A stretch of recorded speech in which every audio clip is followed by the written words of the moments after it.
વડોદરા શહેરના અકોટા વિસ્તારમાં જમિયત ઉલમાએ હિન્દ અકોટા યુનિટ દ્વારા સરકારી દસ્તાવેજ સહાય કેમ્પનું આયોજન કરવામાં આવ્યું હતું, જેનો લાભ મોટી સંખ્યામાં લોકોએ લીધો। આ કેમ્પ એટલે કે ત્યાં તમને સરકારી કામકાજને લગતી તમામ જે સુવિધા છે તે મળી રહે।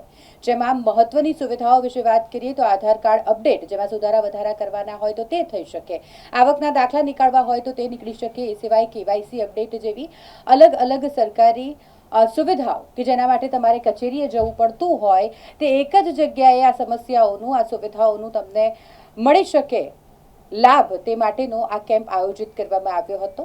જમિયત ઉલમાએ હિન્દ અકોટા યુનિટ દ્વારા જ્યારે આ કેમ્પ આયોજિત કરવામાં આવ્યો હોય, હનીફ ચૌહાણે આ કેમ્પનું આયોજન કર્યું હતું અને તેનો લાભ મોટી સંખ્યામાં લોકોએ લીધો છે। સરકારી સુવિધાઓનો લાભ એક જ જગ્યાએ લોકોને મળી રહ્યું અને સાથે સાથે જરૂરી માર્ગદર્શન પણ અહીંથી તેઓને આપવામાં આવ્યું હતું।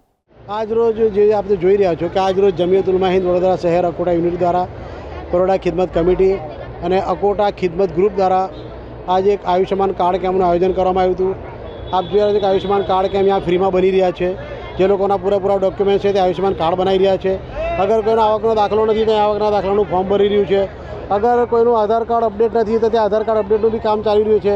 કોઈનું ઇલેક્શન કાર્ડ અપડેટ નથી તો ઇલેક્શન કાર્ડની બી કામગીરી ચાલી રહી છે। કોઈના જન્મ દાખલાનું કામ બાકી છે તો જન્મ દાખલાનું બી કામ ચાલી રહેલું છે। કે ઓલ ઓવર અમે અહીં આગળ લગભગ બધા કામ કરવાની આજે કોશિશ કરી છે। એની સાથે સાથે અમે આયુષ્યમાન કાર્ડ બી ફ્રીમાં બનાવીને બધાને આપ્યા છે। અત્યાર સુધી લગભગ 60 જેટલા આયુષ્યમાન કાર્ડ બની ચૂક્યા છે। સાંજે 5 વાગ્યા સુધી આ કેમ્પ ચાલશે। એની અંદર લગભગ 80 થી 90 આયુષ્યમાન કાર્ડ બનવાની આજે સંભાવના છે। જે ઘણા બધા લોકો એવા બિચારા કેમ્પની અંદર આવ્યા કે જેમને પોતાના ડોક્યુમેન્ટ્સના બારામાં બહુ અનુભવ નહોતો, બહુ જાણકારી નથી। બહુ બધા લોકોના ડોક્યુમેન્ટ્સ એવા હતા કે જેમને ખબર જ નથી કે અમારા ડોક્યુમેન્ટ કેવા છે। તો અમે લોકોએ ડોક્યુમેન્ટ્સ બી અમે એમને સમજાવ્યું કે ભાઈ આ ડોક્યુમેન્ટ આવી રીતના સામાન્ય રાખવા જોઈએ, ડોક્યુમેન્ટ આવી રીતના બનાવવા જોઈએ। એવી રીતના અમારા બધા ખિદમત કરનારા છોકરાઓએ સારી એવી મહેનત કરી અને સારું એવું કામ કર્યું। આ તમામ કામગીરી અમે જમિયત ઉલમા હિન્દ અકોટા યુનિટના બેનર પર કરી। મુફ્તી ઇમરાન સાહેબ જે અમારા ગુજરાતના જનરલ સેક્રેટરી છે એમના માધ્યમથી એમની રહેબરીમાં બધું કામ થઈ રહેલું છે।